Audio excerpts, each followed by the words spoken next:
요한복음 12장 12절로 19절 말씀, 우리 함께 말씀을 교독해 올리도록 하겠습니다. 제가 짝수만 읽습니다.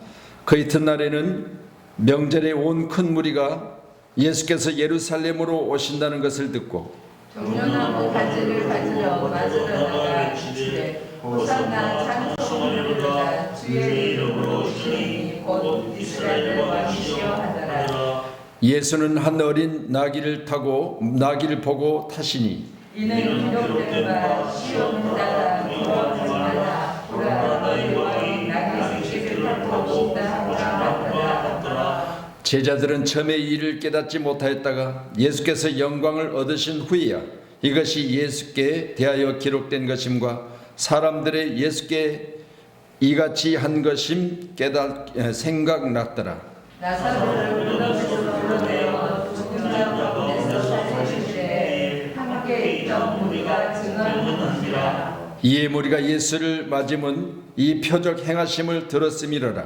바리새인들이 서로 말하되 볼지어다 너희 하는 일이 쓸데없다. 보라 온 세상이 그를 따르는도다 하니라. 아멘. 할렐루야. 하나님의 귀한 사랑이 우리 모두에게 오늘 시간 풍성히 부어지기를 주님의 이름으로 간절히 소원합니다. 정료주의를 이제 보내고 오늘 고난주간 첫 시간, 바로 우리 가운데 하나님이 함께 계심으로 오늘 본문에 기록된 말씀을 통하여 우리 모두에게 큰 축복을 함께 하실 줄로 믿습니다. 오늘 본문에 기록된 12절의 말씀 보니까 그 이튿날에는 이라고 했습니다. 이튿날에는 명절이 온 큰 무리가 라고 말씀하는데, 오늘 본문에 기록된 말씀같이 오늘이 이제 우리가 기록된 말씀으로 보면 어제 우리가 주일을 보냈지만 오늘 기록된 본문의 이튿날이라고 하는 날이 바로 주일입니다. 그래서 명절이라고 하는데 유대인의 명절 가운데 세 절기 가운데 가장 큰 절기가 오늘 본문에 기록된 말씀같이 이제 봄의 축제로 이스라엘 민족이 오늘 이집트 곧 애굽으로 탈출하기 이전에 6월절을 보냈지요. 그렇기 때문에 10가지 재앙 중에서 6월절 재앙은 장자의 죽음이었습니다. 그래서 사람부터 시작해서 짐승까지 애굽의 첫 것들은 다 하나님께서 죽이심으로 이로 말미암아 그들이 출애굽하게 되는데, 이 출애굽 과정 중에 하나님이 친히 그들로 인도하셔서 그들이 하나님 은혜 가운데 선한 곳으로 인도함을 받고 가장 안전한 곳에서 귀한 생을 마감할 수 있도록 인도해 주셨다는 사실을 생각해 볼 때 오늘 본문에 기록된 큰 군중들은 어디서부터 왔느냐? 바로 예루살렘으로 모여들기 시작하는데 유대인의 명절 곧 6월절을 지키기 위해서 많은 무리들이 모여진 줄로 믿습니다. 그래서 이튿날에 명절에 큰 무리가 예수께서 예루살렘으로 오신다는 소문을 들었습니다. 이제 6월절을 지키기 위해서 모였던 예루살렘에는 많은 무리들이 예수님께서 그곳으로 오신다는 이야기를 들었다는 것이죠. 오늘 저와 여러분 가운데도 여러분의 가정이든지 아니면 여러분과 직장 가운데서든지 사업장 가운데서든지 만왕의 왕이신 우리 주님께서 여러분 가정에 직장에 사업장에 입성할 수 있기를 주님의 이름으로 간절히 소원합니다. 아멘. 내가 문 밖에 서서 두드리노니 너희가 문을 열면 내가 들어갈 것이라고 했는데, 이건 귀한 말씀을 통해서 제가 다시 해석해 드리면 우리의 마음의 문을 오픈해야 된다는 거예요. 우리 주님이 우리 안에 들어오실 수 있는 능력이 있으시지만, 그러나 우리 하나님께서 지으실 때 세상 중에서 가장 선한 자로 축복한 자로 우리를 지으셨기 때문에 우리 자신을 우리 하나님께서는 막무가내로 그렇게 부리시는 것이 아니라 우리 모두를 존중해 주심으로 우리가 스스로 문을 열고 맞아들이면 우리 주님께서 우리 안에 오신다는 사실을 우리가 생각해 볼 때 오늘 본문에 기록된 말씀같이 예루살렘에 주님이 오신다는 이야기를 듣고 큰 무리들이 이제 오늘 13절의 말씀 보시죠. 13절 기록된 말씀 봅니다. 시작. 가지를 가지고 맞으러 나가 외치되 호산나 찬송하리로다 주의 이름으로 오시니 곧 이스라엘 왕이시여 하더라. 아멘. 자, 12절의 말씀 다시 말씀드려요. 큰 명절에 무리들이 많이 모여서 이들이 6월절을 지키기 위해서 모였는데 예수님이 오신다는 이야기를 듣고 무리들 가운데 종려가지를 들고 맞을 자들이 오늘 본문의 말씀같이 호산나 찬송하리로다 외치고 있는 모습을 보게 됩니다. 여러분, 귀한 시간에 겟세마네 기도를 통해서 예수님께는 충분히 준비하셨지요. 그래서 겟세마네 동산에 누가복음 22장 41절로 43절에 보면 무릎을 꿇고 기도하여 이르시되 아버지여 만일 아버지의 뜻이거든 이 잔을 내게서 옮기시옵소서. 그러나 내 원대로 마옵시고 아버지의 원대로 되기를 원하나이다 하시니 천사가 하늘로부터 예수께 나타나심을 더하더라. 예수께서 힘쓰고 더욱 애써 기도하시니 땀이 땅에 떨어지는 핏방울같이 되더라. 이같이 많은 무리들이 종려 가지를 들고 이제는 예수님을 맞이하는 예루살렘 입성 가운데 있었지만 예수님께서는 예루살렘 입성 전에 겟세마네 동산의 기도의 모습을 보면 흘리는 땀방울이 핏방울처럼 기도로 준비하셨던 사실을 우리가 알 수 있습니다. 여러분 생각해 보세요. 큰일을 앞두고 예수님께서는 제자를 세우실 때도 밤이 맞도록 기도하셨고요. 또 오늘 십자가 지시기 전에도 3명의 제자들을 데리고 겟세마네 동산에서 기도하실 때 제자들에게 1시간의 기도를 부탁하셨어요. 1시도 나를 위해서 기도할 수 없더냐. 3번씩이나 반복해서 기도를 부탁했지만 그 기도를 육신이 연약하여 들을 수 없었던 제자들의 모습을 보면서 너희가 1시도 나를 위해서 깨어 기도할 수 없더냐. 오늘 여러분 귀한 시간에 예수님과 같은 마음을 가지고 우리는 손에 종려가지를 들고 예수님을 맞이하지만 그러나 이들이 요한복음 19장에 보니까 돌이켜 빌라도 법정에서 예수님을 가리켜 말하기를 십자가에 못 박으소서, 십자가에 못 박으소서. 오늘 본문에 기록된 말씀은 종려가지를 들고 예수님을 환영하고 있는데 19장에서 불과 몇 날이 못 되어서 예수님을 십자가에 못 박는 일에 그들의 음성을 들리고 있어요. 오늘도 예배하는 저와 여러분, 오늘도 충분히 주님처럼 준비하시고 충분히 주님처럼 기도하셔서 내 뜻대로 마시고 아버지 뜻대로 해달라고 하는 간절한 기도 요청이 우리 가운데 있어야 될 줄로 믿습니다. 아멘. 사도행전 20장 22절에도 사도 바울이 가르쳐 말하기를 보라 이제 나는 성령에 매여 예루살렘으로 가는데 거기서 무슨 일을 당할는지 알지 못하노라. 하나님의 귀한 사역을 감당하며 하나님의 선한 일에 동참하는 자는 하나님의 성령의 도우심을 통하여 예루살렘으로 가고 있는 바울은 오직 복음을 위해서 내가 거기 가서 무슨 일을 만날지 모르지만 예루살렘을 수호하고 있잖아요.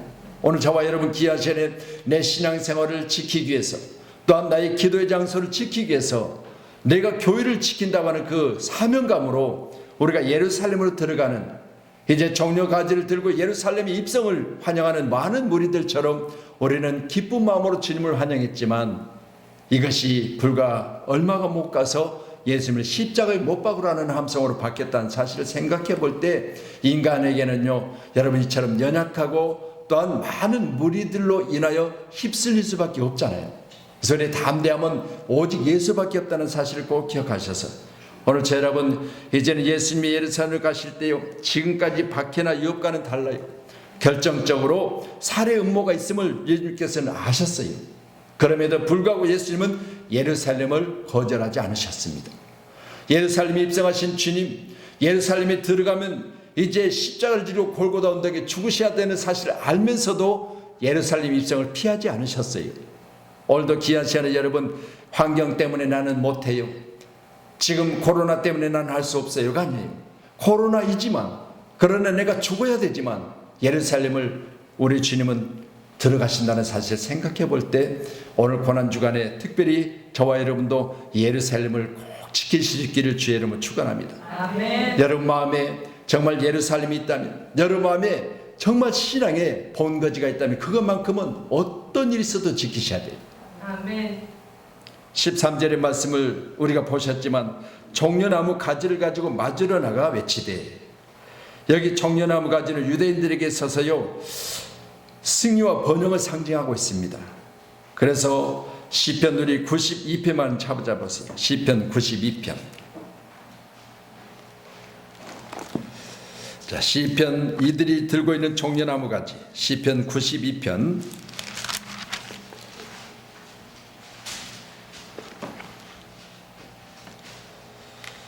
자, 12절 13절 말씀입니다. 92편입니다. 12절에서 13절까지만 말씀 봅니다. 시작. 의인은 종려나무 같이 레바논의 백향목 같이 성장하리라. 이는 여호와의 집에 심겼으며 우리 하나님의 뜰 안에서 번성하리로다. 아멘. 종려 가지를 꺾어 들고 예루살렘에 입성하신 예수를 오늘 호산나로 찬송하고 맞이하고 있는데, 이 종려나무는 번성을 뜻하고 있으며 또한 여호와의 집에 심겼음이라고 했습니다. 오늘 함께 예배하는 자 여러분, 좋은 뜻을 가지고 예수님을 맞이하고 있잖아요. 그리고 환영할 때 정말 부채 같은 그 정도 수가 아니에요. 이 종려나무는 몇몇 타씩 그렇게 키가 자라요. 그래서 가지 하나를 꺾어도 한 손으로 들 수가 없습니다. 종려나무를 우리가 가서 직접 봤지만요, 종려나무는 이 줄기 자체가 내 키만씩 가는데, 거기에다가 이게 부채 모양이 이제 화살 같이 된 모양이 있는데, 이게 한 손으로 들 수도 없고요. 또한 가지 자체가 가시가 이렇게 돋쳐가지고 잘못 들면 손에 찔리게 돼 있어요. 이런 것들을 들고 주님을 환영했다는 것은요, 여러분 온 전신을, 온 힘을 다하여 가지를 들고 주님을 맞이했다는 사실을 볼 수 있습니다. 또한 찔릴 수밖에 없는 가지를 손에 들 때 우리는 연약한 존재이기 때문에 주님이 도우심이 아니면 우리는 이거 하나도 우리 스스로 들 수 없다는 연약한 존재임을 말하고 있습니다. 그래서 종려가지는요, 번성하며 또 네바논의 복향목같이 성장하리로다. 이는 여호와의 집에 심겼으며 우리 하나님 뜰 안에서 번성하리로다.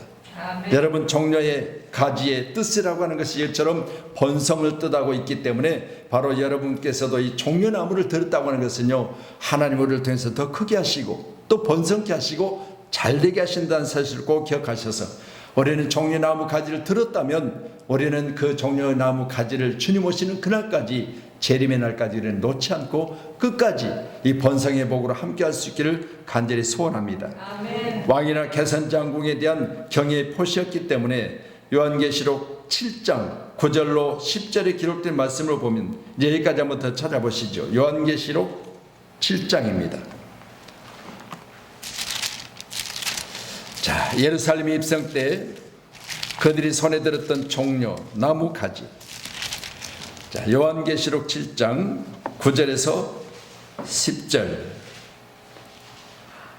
찾으신 줄로 믿고 같이 봅니다. 일 후에 내가 보니 각 나라와 족속과 백성과 방언에서 아무도 능히 셀 수 없는 큰 무리가 나와 흰옷을 입고 손에 종려 가지를 들고 보좌 앞과 어린 양 앞에 서서 큰 소리로 외쳐 이르되, 구원하심이 보좌에 앉으신 우리 하나님과 어린 양에게 있도다 하니. 아멘. 왕이나 개선장궁에 대한 경의의 표시가 바로 손에 들려진 종려나무 가지였음을 오늘 바로 본문에도 기록하고 있잖아요. 저와 여러분, 귀한 시간에 우리는 항상 우리 주님을 맞이할 때 우리 손에 가시가 돋쳤고, 그리고 한 손으로 들 수 없는 큰 가지지만 이 무게감을 이기면서 우리 주님을 맞이하며 우리 주님에 대한 모든 경의를 잘 우리가 표시하는 것처럼, 우리 주님은 오늘 귀한 시간에 예루살렘으로 입성하십니다. 뭐하러 오셨어요? 십자가 지시려고. 나의 죄를 대신 지시고 십자가에서 장장 바로 우리 주님께서는 피 흘리시고 물까지 쏟아내시며 모든 자의 죄를 씻기시는 주님의 놀라운 피, 그 피로 말미암아 예전 우리가 찬송했잖아요. 예수의 피밖에 없다고요. 나의 죄를 씻기는. 오늘도 귀한 시간에 함께 예비하면서 저와 여러분 가운데 거룩하고 복된 주님의 피로 이제 우리가 깨끗하게 눈같이 여져서 새로운 생명을 얻은 것 감사하며 일생 동안 주님과 함께 동행할 수 있기를 간절히 소원합니다. 아멘. 호산나 이스라엘의 왕이시여. 호산나는 히브리어로 지금 구원하소서라는 뜻입니다. 지금 구원하소서. 여러분, 내일 구원이 없습니다. 내일은 우리가 어떻게 될지 어떻게 알아요? 내일이라고 하는 날은 바로 마귀의 날이에요. 항상 우리를 내일 하면 되죠 뭐. 그런데요, 마귀가 이걸 가지고 우리를 노리는 거예요. 현재, 지금, 당장입니다. 오늘 귀한 시간 우리 마음의 기쁨으로 우리 주님을 환영할 때 당장 주님을 모셔야 돼요. 내일 모셔도 되지요, 모레 모셔도 되지요. 그날은요, 여러분, 하나님의 날, 하나님의 시간이에요. 내게는 그런 시간이 없어요.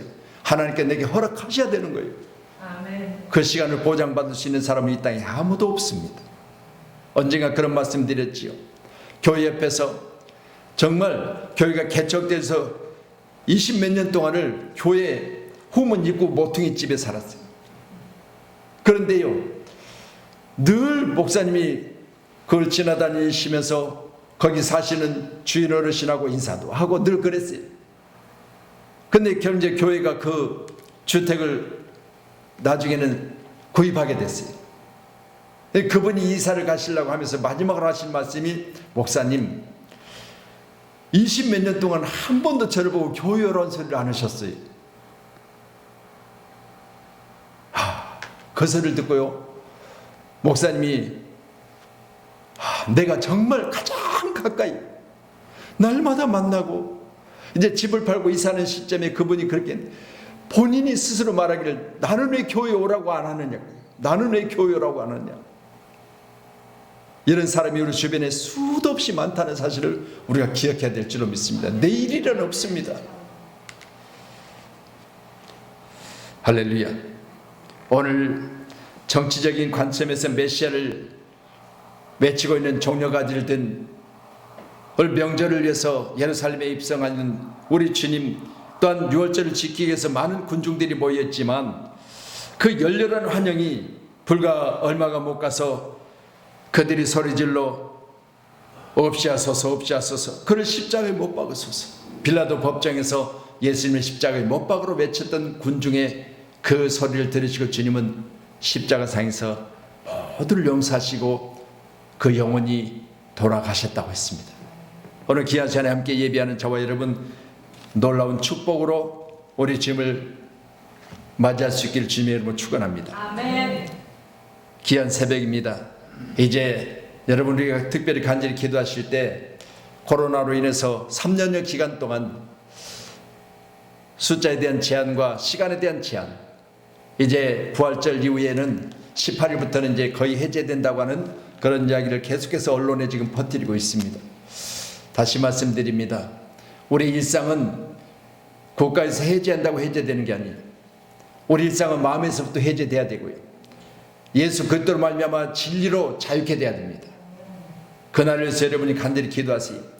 우리의 모든 경제가 회복되는 그날이 일상이 회복되는 날이고요, 수출입이 회복되는 날이 그날이 일상이 회복되는 날이고요, 이제는 세계 전쟁이 그치고 모든 것들이 평안으로 돌아가는 것이 일상이 회복되는 날이에요. 아멘. 꼭 기억하셔서 이 일들에서 함께 기도해야 될 줄로 믿습니다. 아멘. 또한 우리 임직식이 있고 부활절이 있고 뭐 등등 많은 우리 행사가 있으니까 해서 특별히 간절히 기도를 부탁드리도록 하겠습니다.